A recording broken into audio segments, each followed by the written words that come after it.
All right, you intellectual fuckers, welcome back to the Deep Dive. Today, we're going to plunge headfirst into a topic that you might think is about as exciting as watching paint dry. Dictionaries. Right. Yeah, I know. Those dusty-ass books your grandma uses to cheat at Scrabble. But trust me, this shit is about to get wild. We're talking about the history of language, power dynamics, and how words themselves can be weapons. So if you're ready to have your preconceived notions about dictionaries blown to smithereens, buckle up, Buttercup. Joining me today is someone who knows their shit when it comes to the history and evolution of language. I'm not even going to try to pronounce all their fancy titles, but trust me, this motherfucker is a goddamn expert. So let's cut the crap and dive right in. Glad to be here. I think you'll be surprised how much drama and intrigue there is in the seemingly mundane world of dictionaries. Okay, so let's rewind the clock way the fuck back. Like back to a time when people were chiseling words onto clay tablets instead of tweeting them out to the world. Did you know those ancient Sumerians, like 4,000 years ago, were rocking dictionaries? Bilingual ones even. Talk about some next-level shit. It's fascinating, isn't it?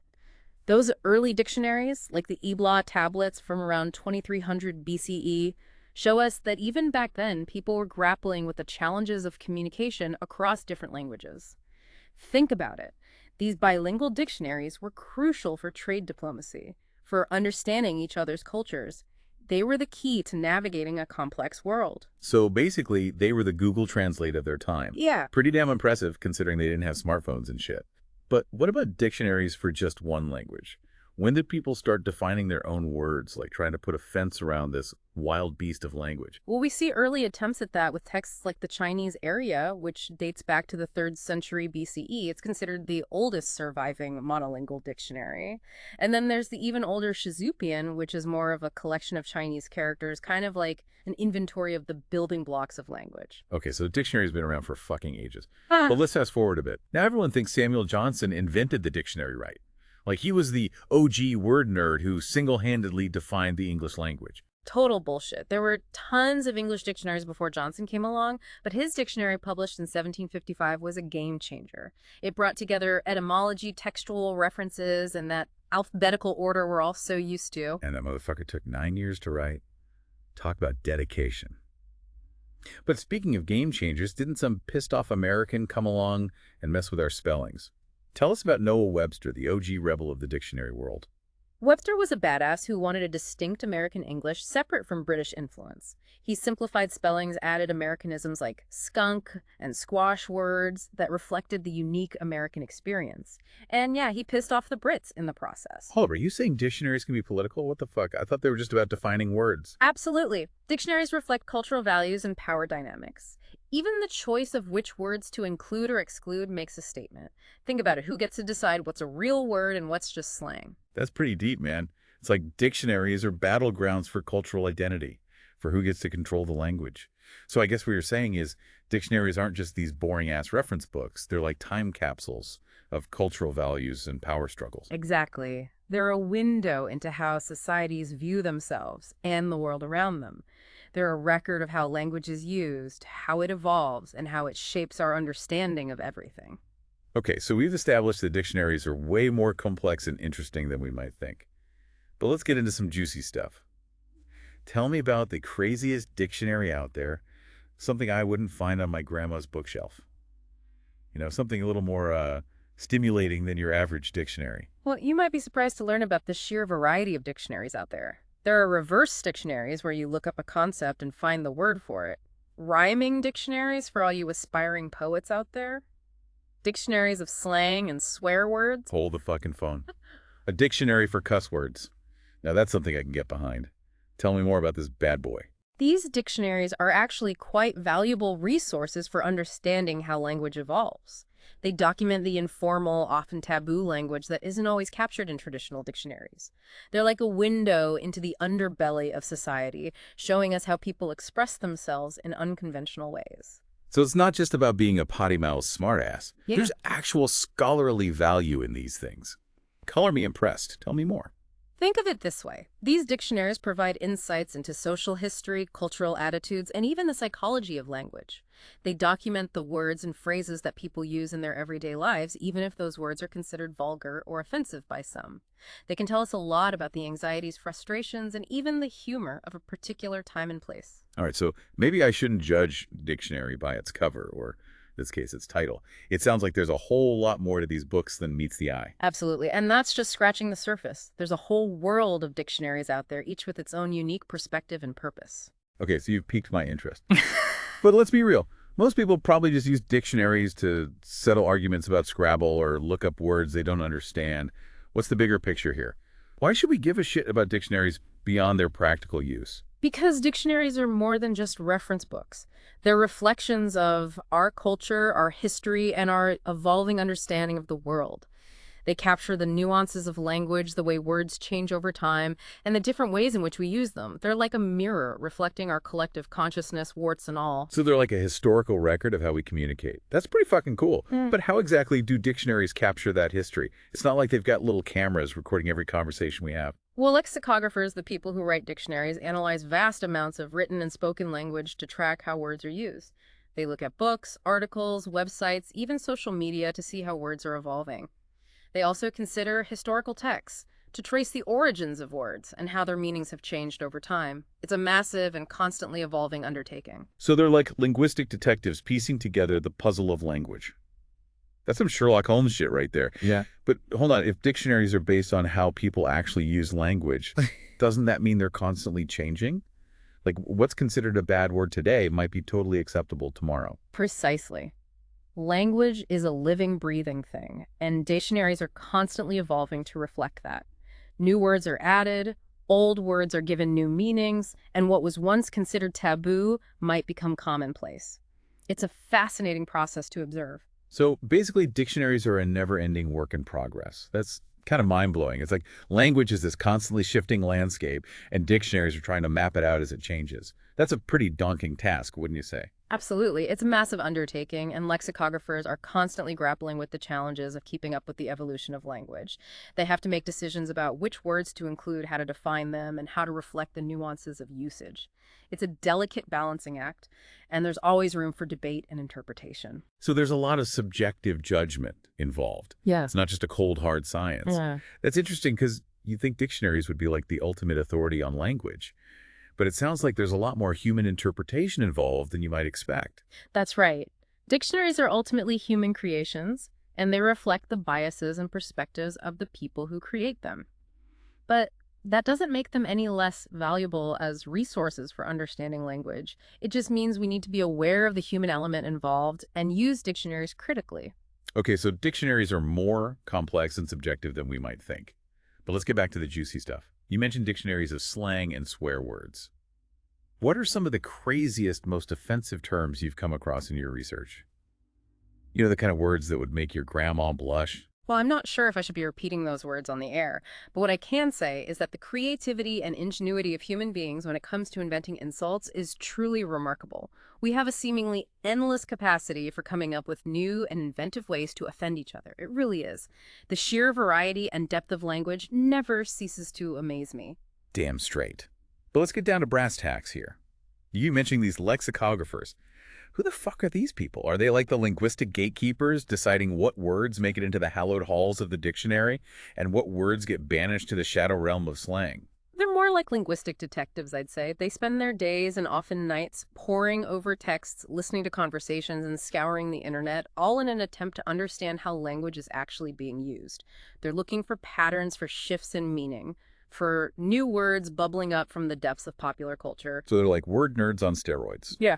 Stalking the evolution of language like a hawk. Pretty much. They're constantly on the lookout for new words and phrases, tracking their origins, their evolution, their cultural significance. It's a fascinating and constantly evolving field. That's pretty fucking cool. Yeah. But how do they decide what's a real word and what's just some bullshit made-up slang? Like, how did selfie make it into the dictionary, but yeet is still out there in the wild. That's where things get tricky. There's no hard and fast rule, no magic formula for determining what's dictionary worthy and what's not. Lexicographers consider factors like frequency of use, semantic distinctiveness, and cultural impact. But ultimately, it comes down to human judgment. So you're telling me these lexicographers, these self-proclaimed word gods, are making subjective decisions about what words are legit? To a certain extent, yes. But remember, they're not just pulling these decisions out of their asses. They're basing them on evidence, on data, on their understanding of how language works. Okay, so it's not all arbitrary bullshit. But it's still kind of mind-blowing that a small group of people have so much influence over something as fundamental as language. Language is a living, breathing thing, constantly evolving and adapting.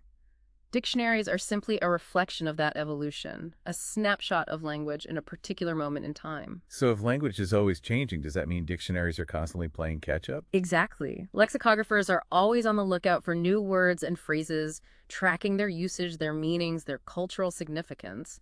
It's a never-ending process. It sounds exhausting, but I guess someone's got to do it. So let's talk about those new words that are constantly popping up. Like, how the hell do lexicographers keep up with all the slang and jargon that's being invented every day?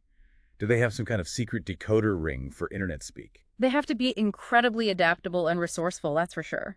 They monitor social media, they read blogs and articles, they listen to podcasts and watch videos, all in an effort to stay on top of the latest linguistic trends. So they're like linguistic trendsetters, the fashion police of the word world. In a way, yes. They're the ones who decide which new words have staying power, which ones are just fads, and which ones are worth documenting for posterity. That's a lot of responsibility. So what about all those words that don't make the cut? Like, are there dictionaries for rejected words? A linguistic graveyard for all the terms that never quite made it to the big leagues? I don't think there's an official dictionary of rejected words, but I'm sure there are plenty of lexicographers out there with notebooks full of words that didn't quite make the cut. A linguistic purgatory, huh? A waiting room for words that are hoping to someday achieve dictionary immortality. It's kind of poetic when you think about it. Language is full of poetry if you know where to look for it. Damn straight. Okay, so we've talked about lexicographers and how they decide what words make it into the dictionary, but let's talk about the people who actually use these dictionaries. Like, are there different types of dictionary users? And do they use dictionaries in different ways? Absolutely. There's a whole spectrum of dictionary users, from students struggling with spelling tests to professors researching obscure etymologies. Some people use dictionaries for practical purposes, like looking up definitions or checking spellings. Others use them for more creative pursuits, like writing poetry or crafting the perfect insult. So you're saying there's a dictionary out there for everyone, no matter how fucked up your linguistic needs might be? Pretty much. There are dictionaries for learners, for experts, for specialists in every field imaginable. There are dictionaries that focus on slang, on dialects, on historical usage. The possibilities are endless. Damn, that's pretty amazing. But what about you, Mr. Dictionary Expert? How do you use dictionaries in your own life? What's your personal relationship with these books? For me, dictionaries are more than just reference books. They're a source of endless fascination and wonder. I love exploring the history of words, tracing their evolution, discovering the hidden connections between them. It's like piecing together a giant puzzle, and each word is a piece of the puzzle. That's some serious word nerd shit right there. But I respect that. I mean, words are pretty fucking powerful when you think about it. They can inspire, inform, entertain, manipulate, even destroy. Yeah. And dictionaries are like a roadmap to that power. They give us the tools to understand and wield words effectively. That's a great analogy. Dictionaries are more than just books. They're tools for understanding the world around us, for navigating the complexities of human communication. They're a reminder that language is a powerful force, and we should use it wisely. Okay, so we've established that dictionaries are pretty damn important. But let's be real. Most people probably take them for granted. Like, they just grab a dictionary when they need to look up a word and then they put it back on the shelf without giving it a second thought. How can we get people to appreciate dictionaries more? To see them as more than just utilitarian tools? That's a challenge for sure. I think one way is to highlight the stories behind the words, the fascinating and often surprising etymologies that reveal the hidden depths of language. Like that assassin story you told earlier. Yeah. This shit was badass. Exactly.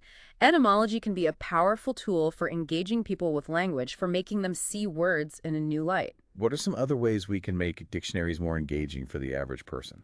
We can focus on the cultural significance of words, on how language reflects our values, our beliefs, our experiences. We can explore the evolution of slang, the emergence of new dialects, the impact of technology on language. There are endless possibilities for making dictionaries relevant and exciting for people of all ages and backgrounds. So it's about making dictionaries fun and relevant for the digital age. No more dusty old tomes gathering cobwebs on the shelf. Exactly. We need to embrace new technologies, new formats, new ways of interacting with language. We need to make dictionaries accessible and engaging for everyone, not just word nerds like myself. That's a challenge I can get behind. Mhm. But let's talk about the future of dictionaries for a second. We live in a world where information is constantly evolving and changing. How can dictionaries keep up? Will they become obsolete in the face of technologies like artificial intelligence and machine learning? I don't think dictionaries will become obsolete anytime soon. In fact, I think they'll become even more important as language continues to evolve at an unprecedented pace. Artificial intelligence and machine learning can certainly help lexicographers analyze data and track language trends, but they can't replace the human element of dictionary making. So you're saying dictionaries are still going to need that human touch, that spark of creativity and insight that only a real live word nerd can provide. Absolutely. It takes human judgment and intuition to understand the nuances of language, to capture the subtleties of meaning, and to create a dictionary that is both accurate and engaging. Okay, that makes sense. But what about the dictionaries themselves? How do you see them evolving in the years to come? Will they still be books? Or will they morph into something completely different? I think we'll see a continued shift toward online and mobile dictionaries, which offer greater flexibility and accessibility. We'll also see more interactive dictionaries incorporating multimedia content, personalized features, and even gaming elements. Who knows? Maybe we'll even have dictionaries that are integrated with virtual reality or augmented reality technologies. Damn dictionaries in VR. That's some next level shit.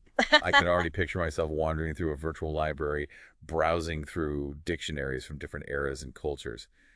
That would be fucking awesome. But let's get back to the present for a second. We've talked a lot about the theoretical and philosophical aspects of dictionaries, but what about the practical side? What advice would you give to someone who wants to get more out of their dictionary? Don't be afraid to explore. Dictionaries are full of surprises, and you never know what you might discover. Don't just look up the definition of a word and move on. Take some time to read the etymology, the usage notes, and the example sentences. You might be surprised by what you learn. So it's like, don't just skim the surface. Dive deep into the dictionary and see what treasures you can find. Exactly. Think of it as a conversation with the word, not just a one-night stand. I like that analogy. Makes it sound a lot more exciting than just looking up a word. It really can be. There's a whole world of language waiting to be explored within the pages of a dictionary. Damn straight. But I got to ask, with all these different types of dictionaries out there, bilingual dictionaries, specialized dictionaries, rhyming dictionary, even fucking dictionaries of swear words, how the hell do you choose the right one? It's like walking into a supermarket with a million different types of cereal. You're bound to have a meltdown. It really depends on your needs and goals. Are you learning a new language, working in a specialized field, writing poetry, trying to win at Scrabble? There's a dictionary out there for every purpose. You just have to find the right one. So it's like there's a dictionary out there for everyone, no matter how fucked up your linguistic needs might be. Absolutely. Don't be afraid to experiment, to explore, to find the dictionary that speaks to you. I like the way you think.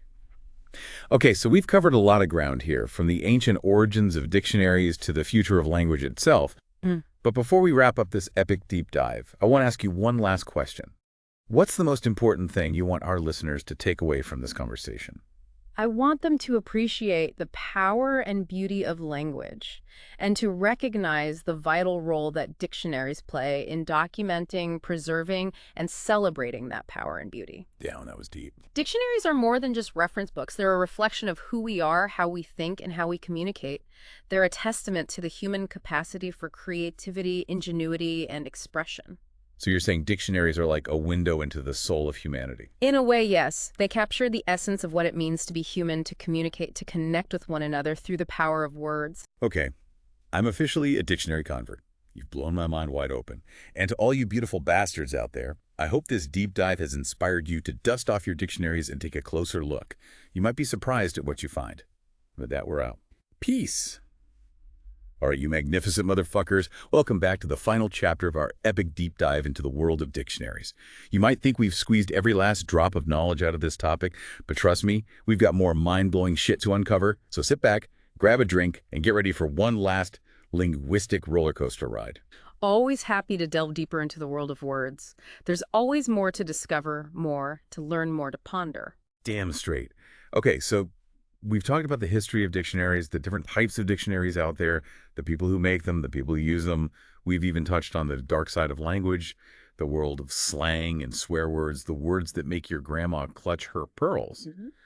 But with all this talk about the internet and digital dictionaries, I got to ask, are print dictionaries going the way of the dodo? Like, are we going to be telling our grandkids stories about these ancient books that used to define words? Back in my day, we had to flip through pages to find a definition. Can you believe that shit? I think print dictionaries will always have their place, just like physical books in general. There's a certain tactile pleasure, a sense of connection that comes with holding a physical book, feeling the weight of it, the texture of the paper, the smell of the ink. It's an experience that you just can't replicate with a digital device. Yeah, I get that. Like, I love the feel of a good dictionary in my hands. It's like holding a piece of history, a testament to the enduring power of words. But let's be real. Most people these days are glued to their screens. They're getting their information from Google, from Wikipedia, from social media.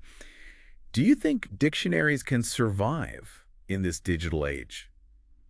Or are they destined to become relics of the past? I think dictionaries will adapt and evolve just like language itself. We're already seeing a shift toward online and mobile dictionaries, which offer a number of advantages over their print counterparts. They can be updated more frequently, they can incorporate multimedia content, they can be personalized to meet the needs of individual users. So you're saying dictionaries are going to go all cyberpunk on us? Like, Yeah. we'll have dictionaries that are integrated with our brain implants, feeding us definitions directly into our consciousness. Maybe not that extreme, but I think we'll see more integration between dictionaries and technology. For example, imagine a dictionary that can translate text in real time as you're reading it, or a dictionary that can generate personalized vocabulary lists based on your interests and reading habits. Damn, that would be pretty fucking cool. Okay, so dictionaries aren't dead yet. Yeah. But what about the future of language itself? Like, with all the slang, the jargon, the abbreviations, the emojis that are flooding the internet these days, do you think language is evolving for the better? Yeah. Or are we heading toward a linguistic apocalypse? Language is always evolving. That's in its very nature. And change can be both exciting and unsettling. Some people lament the perceived decline of proper grammar and usage, while others embrace the creativity and dynamism of language as it adapts to the changing world around us. I tend to fall into the latter camp. So you're not one of those grammar Nazis who freak out every time someone uses literally, figuratively. I try to be descriptive rather than prescriptive in my approach to language. I'm more interested in understanding how language is actually used than in dictating how it should be used. Okay, I can respect that. But for real, though, if you had to pick one dictionary to rule them all, what would it be? That's a tough one. There are so many amazing dictionaries out there, each with its own strengths and weaknesses. It really depends on what you're looking for in a dictionary. All right, fair enough. But come on, you must have a favorite. Well, if I had to choose, I'd probably go with the Oxford English Dictionary. It's comprehensive, historical, and just a beautiful work of scholarship. The OED, huh? Phew. The granddaddy of them all. I can see why you'd pick that one. So as we wrap up this deep dive into the world of dictionaries, what's the one thing you really want our listeners to remember? I want them to remember that language is a living thing, constantly changing and evolving.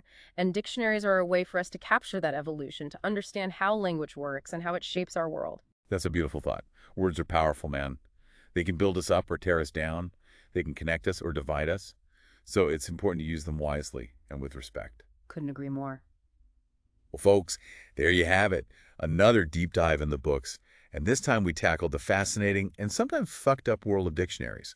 We learned about the history of these word-defining beasts, the people who make them, the people who use them, and the future of language itself.